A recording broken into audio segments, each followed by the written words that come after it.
Bismillahirrahmanirrahim. Assalamualaikum warahmatullahi wabarakatuh. Mitra suka seni Sunda Sadaya petepang dangu deui sareng simkuring dina pidangan dongeng Sunda. Hatur nuhun mitra suka di seni Sunda Sadaya nu masih kene satia satuhu kana ieu pidangan dongeng Sunda.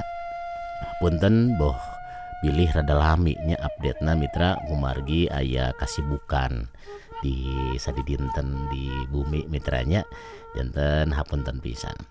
Insya Allah dongeng nu baris digarap atanapi dipidangkeun dina danget ayeuna nyaeta hiji serial dina judul Tisna Sabadesa karangan ti Rahman D. Sainan eta.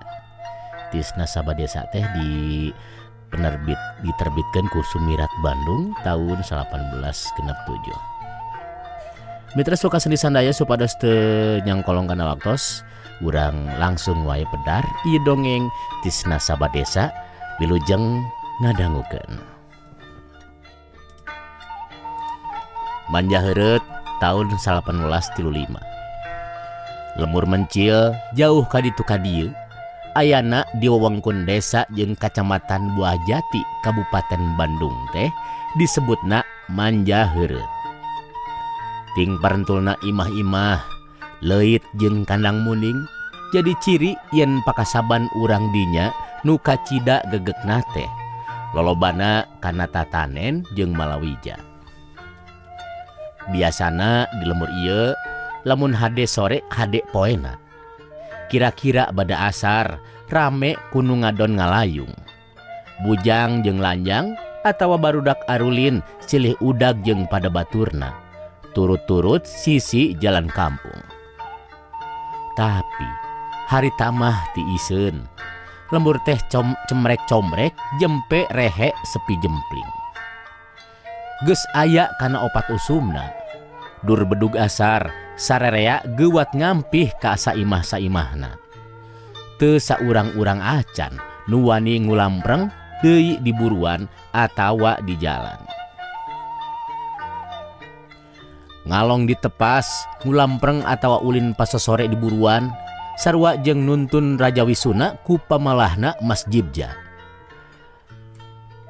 Kekentong Manja Heureut anu kawentar barangsan gede amek sakecap kadua gobang mun kahayangna dipungpang. Cindekna mah pangeusi Manja Heureut teh pohara sieunana ku Mas Jibja. Sieun lanjangna dipenta paksa, sieun diduruk imahna, sieun leungit teu pupuguh. Rupa-rupa ka sieun ngalimpudan hate sanubari urang Manja Heureut. Pangpangna pisan mah sieun disangka ngelakeun atawa ngalaporkeun kajahatanana Mas Jibja kanu wajib. Sabab sakali Mas Jibja nyangka yen dikelakeun ulah sambat kaniaya lamun tangtu dipergasana sarta ulah miharep bisa kumpul deui jeung kulawarga. Kitu nu matak urang Manja Heureut harita tibatan daek badami jeung babaturan pikeun neangan jalan sangkan lepas tina angkara muka murka Mas Jibja kalah kaningkrep maneh bae di saimah-imahna. Sangeus digawe berat di sawah atawa di kebon. Hade sorena cahaya layung anu hibar belah kulon geus teu dipalire. Anu dipalire mah tayalian iwal tinyingkahan bahaya bae. Bahaya panggih jeung Mas Jibja. Saha atuh Mas Jibja teh? Mas Jibja teh pituin urang Manja Heureut. Tadi nama jelema biasa, bulu taneuh tukang kecebrekan dina leutak. Tapi sanggeusna ninggalkeun lembur, ngumara ka Deli, Mas Jibja jadi ganti laku. Mimitina hareupeun ngaranna teh ditambah Mas jadi Mas Jibja. Tuluy jadi rada tungi hayang dihormat-hormat bae. Ari ngomong sok mamalajuan. Paribasa saya mah lupa lagi bahasa Sunda teh. Kituna teh lamun teu keur nyarita panjang. Da ari keur nyarita panjang ngobrolkeun kagagahan diri mah bahasa Sunda bae norostos. Teu poho teusing. malah bari pepeta sagala metakeun jurus jeung kelid penca tuluy nyaritakeun musuh nubles mencit jeung maehan sagala. Atuh dina nyaritakeun urusan duit tara ieu nyaritakeun peperakan atawa pupuluhan. Harita mah saparak teh gede pangajina. Tapi ratus jeung ribu bae. Sakapeung sok matak ngagebeg nu ngadengekeun dan nepi kana juta sagala. Dedeg pangadegna Mas Jibja teh sadeng. Jangkung henteu, pendek henteu. Kulitna sawo mateng, paromana kerung jiga nu ngameu babauan bae. Kerkerung teh ditambah ku kumis cokron. Ngajeblag haneupun irung nutupan sungut. Ti kajauhan jiga piit mamawa runtah pisayangeun. Dangdananana bareto mah basa ajan. Cukup ku kampret jeung calana salur. Ari ayeuna mah teu tinggal ti baju kurung sutra ganas jeung calana pangsi gebot paku. Nyeta gebot paku teh cenah mah digebotkeun kana paku henteu soeh. Iketna bala katupat hideung di barang bang semplakeun. Sarungna Samarenda nomor 1 di toko bawean Bandung. Tara disarungkeun tapi diselendangkeun kana tak-tak. Atuh bedog dina cangkeng tara tinggalin. Disoren ka mamana paribasa asa teu make cenah ari teu nyoren bedog teh. Perahna jeung sarangkana mani geus leucir herang balas kagiling gisik teuing. Ramo jeung pigeulanganana kenca katuhu meuni leubet. Rapang ku batu ali jeung gelang bahar segede nanahawan. Kitu mungguh dangdanan Mas Jibja ayeuna sanggeus balik ti pangumbaraan. Ari pacabakanana geus teu kukucuprakan deui dina leutak, tapi kana maen jeung kana ngadu. Sakur bangsa aaduan, kaya ning ceken, sintir, cap jiki bakarat, ngadu hayam jeung sajabana ti eta anu ku nagara dilarang ku Mas Jibja mah dilampahkeun jeung diajarkeun ka barudak ngora orang dinya. Jaba ti maen jeung ngadu teh Mas Jibja boga kalangan asejen nyaeta lacur. Ceuk babasaan teh mah henteu ngarikeun nu burung teu nyesakeun nu edan, dinu geulis meuting dinu denok monok. Bojona aya kana opatna rentul selir di unggal pengkolan, tapi tetep dekaop nenyo nu herang-herang, kudu bae dilanglang sarta kudu beunang. Pacabakan jeung kalanganan Mas Jibja nu ngahiwal teh balukarna masyarakat lembur manja heureut acak-acakan. Babakuna moral barudak ngora urang dinya rusak pisan. Da kapangaruhan ku polah Mas Jibja. Eta sababna di lembur manja heureut mah unggal usik kudu bae aya kapalingan. Tinu barang leutik nepi ka barang nu gede pangajina. Lebah dieu sanajan urang manja heureut teh nyarahweun yen moal saha deui nu boga gawe iwal ti tangan-tangana atawa anak buah Mas Jibja, tapi teu aya nu wani lapor kan wajib. Sababna ari lapor teh kudu nyaksian. Ari saksi teh kudu jonghok sarta nemrahkeun ngaran. Tah di mana ngaran nu lapor jeung ngaran saksi kanyahoan ku Mas Jibja? Nu geus kaalaman mah mun teu leungit teu pupuguh imah beak lebur ajur jadi lebu.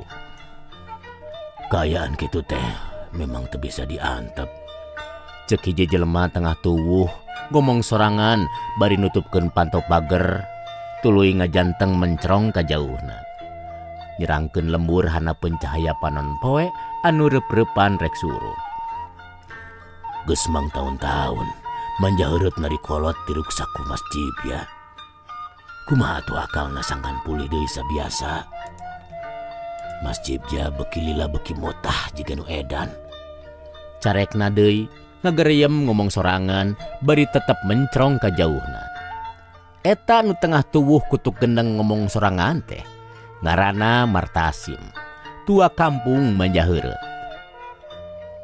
Kaayaan nu sepi jempling di sakuliah lembur manja heureut teh loba pangaruhna kana pikiran Martasim anu memang geus lila hayang ngelepaskeun pangeussi manja heureut tina rereget katalengesan Mas Jibja. Tapi Martasim teu bisa kumaha. lantaran urang manja heureutna teh teu beunang diajak badami da sieun ditarik kana jadi saksi teh. Atuh Martasim teh ngan bati humaneuar jeung kutuk gendeng ngomong sorangan. Jadina tua kampung Martasim teh ditunjuk ku Mas Jibja ngaganti Pak Uwen. Tua kampung nu ti heula anu kabejakeun buron abur-aburan lantaran cek beja ngagasap duit pajak dipake ngadu. Martasim mimitina teu ngarti naon sababna bet Mas Jibja nunjuk manehna supaya jadi tua kampung ngaganti Pak Uwen. Tapi sanggeus sawatara bulan mah ngajalankeun gawe tua kampung kakara. Martasim ngarti yen ditunjuk soteh lain kapercaya pikeun nengtremkeun kayaan, tapi pikeun ngabunian sagala kajahatan nu dilampahkeun ku Mas Jibja. Inget kadinya Martasim gegebegan. Timbul ka ijid kangewa ka Mas Jibja lain memeueusan. Keheul deui ka batur salemburna nu ngahenen bari caricing nenyo polah Mas Jibja kitu teh. Harita oge sajeroning manehna ngajanteng nangtung tukangan panto pager bari mencerong ka jauhna pikiranna mah digawe terus. Pangpangna anu dipikiran teh tayalian iwal ti mikiran kumaha akalna ngalawan katelengesan jeung kajahatan Mas Jibja katut baladna. Cacakan mun aing boga pangabisa dina maen po kawas Ki Mur Hasan jenatna si Jibja tangtung ngaringkuk, ceuk pikirna harita. Ingat kana maen po Martasim jadi inget ka Mur Hasan lanceukna nu geus teu aya di kieuna maot waktu ngumbara di Bandung. Asal muasalna nu matak Mur Hasan ngumbara ka Bandung mah lain nyingkan Mas Jibja. Da harita mah Mas Jibja teh acan ngalalakon tapi lantaran pajabakana bae. Nyieun sarta ngajualan parabot rumah tangga kayaning meja, kursi, lomari jeung sajabana nurutkeun pesenan. Ari langganan loba di Bandung. Ngarah gampang ngirim-ngirimkeunana sakula warga Mur Hasan pindah ke Bandung. Di Bandungna jabati usaha parabot rumah tangga, Mur Hasan teh aya kasebutna bisa memeres kaributan-kaributan anu ditimbulkeun ku jalma-jalma jarahat zaman harita. Sabab Mur Hasan teh nya bisa maen po malah rajin ngamuridkeun. Inget ka Mur Hasan jeung inget kana pangabisana, ras ingat deui yen Mur Hasan teh boga anak lalaki. Nya bae. Aing teh boga alo anakna Kang Mur Hasan. Tisna asa ngaranna teh. Nya Tisna geus gede meureun budak teh. Nah sarua kitu pangabisana kawas bapana. Nepi kadinya gegeryamanana Martasim geuwat cengkat tina mencerong ka jauhna. Ayeuna pasemona jadi marahmai. Rada-rada berag lantaran inget ka Mur Hasan lanceukna nu geus teu aya di kieuna tuluy inget ka Tisna alona. Anakna Mur Hasan anu tangtu meureun sarua pangabisana kawas bapana.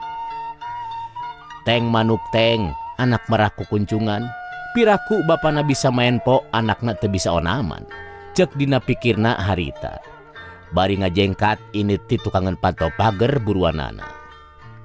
Genjang yang Tis ku aing rek disuratan cenah ka dieu si Jibja tangtung ngaringkuk. Carekna ngomong sorangan deui bae, tuluy nece golodog imahna asup ka jero imah.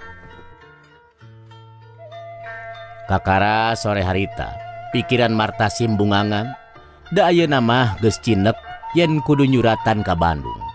Supaya alona gancang datang ka manja heureut pikeun nyang hareupan Mas Jibja. Sabab ceuk pikirna, kadugalan mah kudu ku kadugalan deui, maen po nya kudu ku maen po deui, bedog aya kudu ku bedog deui. Urang manja heureut mah ceuk pikirna teh leutik burih, epes meer teu kawas Tisna anu tangtu boga pangabisa kawas bapana. Pikirna si Jibja tangtu ngaringkuk eta nu dicipta-cipta jeung lamunan Martasim harita. Teu talangke deui geuwat Martasim nitah anakna nu cikal nulis surat ka Bandung dan nulis sorangan mah teu bisa. Cek bae saanya nama Martasim teh buta huru. Eusi suratna pondok pisan, ngan saukur nitah tisna kudu guat datang ka Manjaheureut aya kajadian penting. Kitu eusina eta surat ku Martasim ke anakna siga guru ngadikte murid di sakola. Anakna najan teu ngarti naon kajadian penting teh, teu wani nanyakeun. Da sieun disereng, kotret bae ditulis sapangilo bapana, beres nyieun surat ribut neangan alamat tisna. Hadena kapanggih dina surat ondangan atusna Mur Hasan Bareto nu disimpen dina pabetekan. Surat geus angeus, kari ngeposkeun bae poe isuk, ari ngeposkeun atawa ngasupkeun surat kana koropak henteu babari kawas di kota anu rajeg koropak diunggal parapatan. Ieu mah kudu disiringkeun heula ka desa. Anu jauhna ti lemur Manjaheureut mah ka balai desa teh aya kana 10 kilometerna. Rebun-rebun Martasim geus saged rek ka balai desa nganterkeun surat bari sakalian nyetorkeun duit pajak beunang nagihan. Biasana adi rek ka desa teh Martasim sok kaleket pisan, hoream ku jauhna. Tapi harita mah jiga nu teu sabar ngadaguan bojona nu keur mungkus timbal baweunana. Geus gero deui bae ngagegeuwat hayang buru-buru indit. Teu lila sup timbal jeung deungeuna kana kimpul, sup deui gulungan kertas kohir pajeg. Ari surat kirimkeuneun mah diasupkeun kana saku bari dirarampaan sababaraha kali. Di dituna mah bisi poho jeung tingaleun meureun. Sanggeus tarapti geuwat kimpul kulit jiga nu sok disoren ku pasuratan zaman harita teh disalindangkeun kana tak-tak. Tuluy bismillah heula, gejlig Martasim init lempang ti paparetot semurusuh sakitu poek keneh pisan. Sajajalan Martasim teu weleh ngawang-wang jeung ngalamun, hayang buru-buru panggih jeung alona. Babakuna pisan hayang nenyo gokna tisna amprok jeung Mas Jibja engke. Da moal boa cek hatena tisna tangtu pinter kawas bapana. Mas Jibja tangtu bobor karahayuan, tangtu dihukum Manjaheureut aman sabihara-bihari deui. Tisna tangtu pada muji dipikaserab ku urang dinya, manenah oge tangtu meunang pujian ti pangagung. Sabot lempang bari ngalamun kitu, hawar-hawar ti tukangeun kadenge aya sora nu ngageroan. "Pung, Mang Pung, daguan!" Cenah Martasim ngarandeg, reuwas ngadenge sora nu ngageroan. Guat direret ka tukang tapi teu katembong naon-naon. Poek bae nu aya. Mun teu dedengean tangtu jurig bungkeulekan. Tangan-tanganna Mas Jibja cek pikirna Martasim bari tuluy indit deui lengkahna beuki ngagancangan. Tapi heuleut sajongjongan sora nu ngageroan teh kadenge deui sarta ayeuna mah dibarengan ku sora anu ngagibrit lumpat. "Pung, Mang Pung, dagoan!"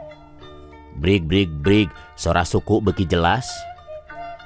"Geus deukeut cigana. Tapi kumabehna weh. Mati-mati payah oge aing teh kudu ngalawan heula." Carekna bari teu ngaliek deui ka tukang.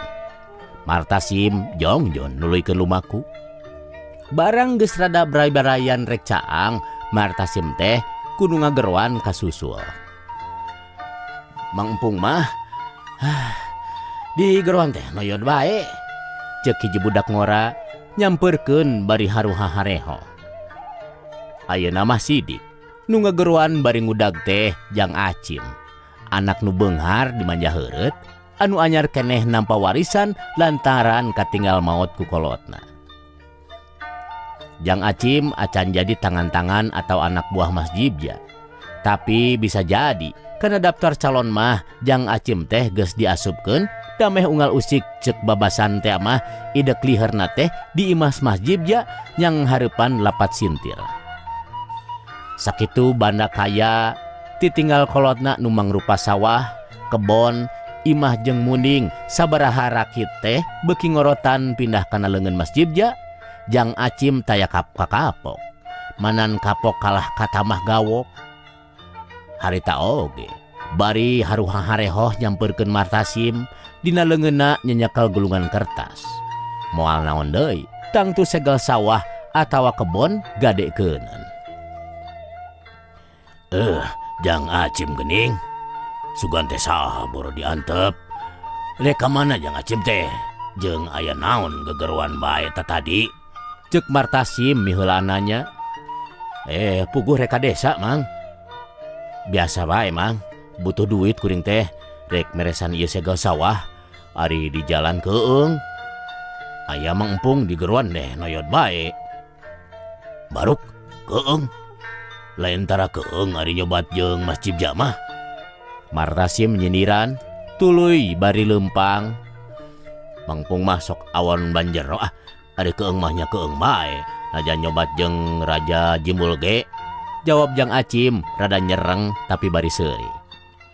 Nya da Jang, Jang Acim mah teu beunang di papatahan. Sakitu gawe ngan jujualan teh. Teu euy, arbek bae ka imahna Mas Jibja. Ira harek elingna Jang Acim teh atuh. Ngabelaan karesep we atuh da Mang. Ngabelaan karesep oge kudu aya watesna. Jeung aduan meakeun bana kaya kudu dipakaresep. Kapan Jang Acim teh terang yen aduan bangsa sintir bakarat jeung sapapadana teh dilarang ku nagara. Kapan ditanggung ku Mas Cibja ari Mang Empung. Geuningan ka Mas Cibja mah eueuh wani ngalarang. Ku Mang Empung ge diantep. Ayeuna diantep sote.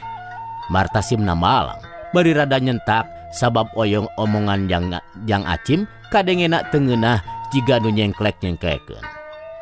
Eukeur mah nya Mas Cibja teh diantep da lain lawan-lawaneun manehna sorangan. Ari ku Jang Acim disengklekeun pisan. Atuh Martasim teh teu kuat. Ku kituna ras inget kana surat jeung pamaksudanana. Martasim jadi embung eleh geleng, embung katitih ku omong Jang Acim. Engke mah moal diantep Jang Acim. Tah si Cokrom Jibja jeung sabalada teh kabeh ge pasti dikurawed. Ku siwal kana sakuna ngaluarkeun amplop. Bisi teu percaya tah ilikan. Ilikan tah surat keur ka Bandung. Ku embung-embungna katitih omongan ku Jang Acim, Martasim jadi takabur. Agul ku alona anu tangtu cenah pinter main po sarta bakal bisa nengtremkeun kaayaan di Manjaheureut. Sabalikna Jang Acim reuwas ngadenge kekecapan Martasim. Make wani nyebut si Cokrom sagala ka Mas Cibja. Jang Acim jadi penasaran. Lanan Mang Empung. Can kaharti ku kuring mah. Surat naon eta teh? Naon hubunganna surat jeung ngurawed Mas Cibja katut sabalada? Ya moal kaharti ku Jang Acim mah da belet. Matak benang kagelo ku jelema nirca pandar Mas Cibja oge. Surat ieu Jang Acim nu baris ngadatangkeun tisna Alomang ti Bandung ka Manjaheureut. Bisi Jang Acim teu terang tisna Alomang eta teh jago main po kawas bapana. Mas Cibja tangtu bakal dihareupan ku Alomang. Moal kuat lah petarohan. Atuh rame meureun Mang. Aya nu ngalalakian ngalawan Mas Cibja mah. Puguh wae rame atuh. Saksian geura ketakna Alomang. Jeung bisi Jang Acim nyangka Mang teh akon-akon pek bejakeun ka Mas Cibja. Aya nu rek ngalalakian kitu. Mang embung mah sok aya-aya bae. Keur naon buja beja jadi kauntungan ge moal. Kuliah kababawa bae engke teh. Ceuk Jang Acim nyendekeun obrolanana. Sabab teu karasa deui lalembangna geus deukeut kanu dijugjug. Ari dina hatena mah Jang Acim teh lain keur naon buja beja. Tapi hayang geura gok bae pangih jeung Mas Cibja atawa jeung tangan-tangana. Hayang geura nyaritakeun sagala caritaan Martasim harita. Sugan bae cenah menang pujian ti Mas Cibja. Ku kituna atuh barang geus deukeut ka bale dasa teh Jang Acim geuwat pamitan. Semet deui bae barang teh Mang kuring rek kagirang heula. Ceuk Jang Acim bari ngarandeg palebas sisimpangan. Nahe lain rek bareng ka Juragan Lurah. Martasim nanya semu heran. Engke wae pa beberang kuring mah ieu kapan harga tanah can ditangtukeun deh rek tetanya heula. Nya tuh Jang juk mang marek teh heula moro yuh ari balik engke. Jang Acim ungeuk tuluy nyimpang ka beulah katuhu nyorang jalan satapak kagirangkeun. Ari Martasim terus ka balai desa ngasupkeun surat heula kana tromel. Tuluy balitungan duit pajak beunang nagihan. Ari Jang Acim nya bae lain rek nanyakeun heula hargana tanah, tapi rek ngabejakeun caritan Martasim ka Satya jeung tanu tangan-tanganna Mas Jibja nu ceuk panyangkana Jang Acim mah harita teh tangtu aya keneh di lembur sawetangan desa di Imah Sarip. Sarip nyata tukang ngomean lampu patroma. Sabab kamari pas sore Satya jeung Tanu ku Mas Dibja dijurungkeun ka desa ngomean lampu patromak nu rusak. Teu beda ti panyangka Jang Acim, Satya jeung Tanu area keneh di dinya.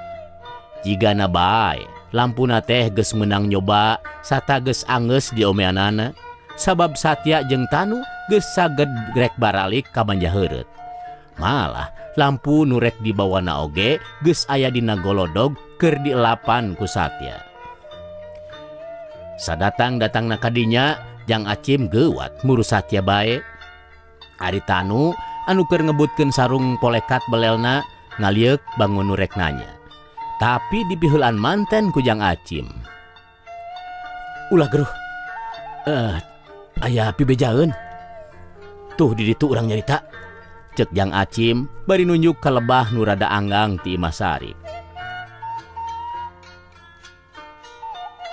Mimiti nama Satya teh rungah ringeuh rada teu percaya kana omongan Jang Acim. Tapi sanggeusna temong dina pesemonana Jang Acim yang jiga nya ayana pibejaeun penting, Satya geuwat ninggalkeun elap jeung lampu. Tuluy leumpang bareng ka lebah panuduhan Jang Acim. Ari Tanu ngitlik nuturkeun paneuri. Teu diengkekeun deui. Barang tepi ka lebah dinya sagala caritaan Martasim teh ku Jang Acim dibejakeun. Mani imut pisan bari rada ditambahan. Sanggeus nuluykeun caritana nepi ka tamat bari ditungtungan ku menta ditepikeun ka Mas Jibja buru-buru. Ngan manehna papadod heula yen ulah teu kababawa ngaran manehna. Satya ungeuk. Nya lah ngarti akang ge Jang Acim mah meunang pujian gerang ke ti Mas Jibja. Nya podaranya Tanu nemrong. Meureun awahing ku keuheul ka Tanu anu ngecebrek ngomong sarupa bae. Ari peletak teh keneung Tanu ku Satya ditajong ku tungtung tarumpah bari disentak. Kapacus tengan gelo bae teu bisa ngomong sejen di maneh teh Tanu. Saha nu gelo teh saha? Saha nu kudu dipodaran teh saha? Satya mah nya eta Martasim jeung Alona. Montong sok nyanyawanan. Kumaha cek dunungan we engke atuh. Coba tuh lampu. Kade jeung elapna ya, urang buru-buru init. Satya nitah Tanu bari nunjuk kana golodog Imah Sarip. Tukang ngomean lampu patromak teh tuluy ngajak Jang Acim bareng init. Ari Tanu nuturkeun paneuri bari ngajingjing lampu patromak teh. Palebah simpangan ka desa nu tiluan teh papisah. Jang Acim terus ka desa ngarobah segel tanah teh. Ari Satya jeung Tanu purat perot balik ka Manjaheureut. Teu kacatur di jalana. Satya jeung Tanu geus nepi ka imah Mas Jibja. Beja ti Jang Acim ku Satya geuwat ditepikeun. Mas Jibja barang ngadenge beja yen Martasim ngangkir tisna alona ti Bandung pikeun yang hareupan manehna pohara amekeunana. Martasim alona jeung saboronoyotna kudu ditumpas. Kudu musnah jeung ngarang-ngaranna. Cek Mas Jibja bari amak ngagigidig. Tapi kudu rikip jeung lantip ya. Kitu Tanu matak teh semet we ieu ku si laing Satya. Tanu jeung Adi kudu didengekeun ira pidatangeunana tah alona si Martasim teh. Tuluy sidikeun kumaha potonganana jeung dedeganana. supaya dina waktuna pikeun ngabongohan ke merenan umurna engke aing teu pahili. Mas Dibya nu kabisa jeung kawanina mah ngan kana ngabongohan wungkul nganggapna kana nyawa jelema teh kawasato hewan penciteun jagal wae. Mani hararambang pisan ngomongna oge. Anehna ku anak buahna ngan dihaminan bae. Komo ku Satya mah nu minangka leungeun katuhuna Mas Dibya. Teu sirikna bari saluwir ari nyebut sumuheun jeung mangga teh kawas prajurit saluwir nyebut siap ka komandana. Parentah Mas Dibya kudu ngadengikeun iraha pidatanggeunana Tisna alona Martasim ku Satya Tanu jeung Adi dijalankeun nya-nya pisan. Unggal poe nu tiluan teh abring-abringan nguliringan lembur.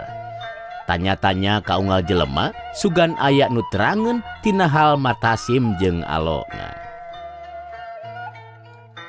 Mitra Sukaseni Sunda Sadaya, sakitu wae dongeng bagian kahiji dina judul Tisna Sabakota nya karangan Rahman Desainan. Atuh insyaallah enjing urang lajengkeun deui dina bagian kadua mitra. Hatur nuhun anu parantos Satya ngadangukeun ieu pidangan dongeng ti channel Sukaseni Sunda. Hapunten boh kahoyong atanapi requestna teu sadaya tiasa kacumbonan mitranya. Insyaallah anu tiasa kacumbonan mah panginten ku pribados atanapi tiasa dilakonan mah ku pribados di stokeun atanapi dicumbonan. Hatur nuhun mitra, sekali deui hatur nuhun, mugia sehat, mugia ieu dongeng teh tiasa janten panglipur kalbu pangbeberah kana manah oge ngarencangan sagala rupi kagiatan Mitra Sukaseni Sunda sadaya di mana wae ayeuna. Pribados undur pamit. Wabillahi taufik wal hidayah. Wassalamualaikum warahmatullahi wabarakatuh. Caga.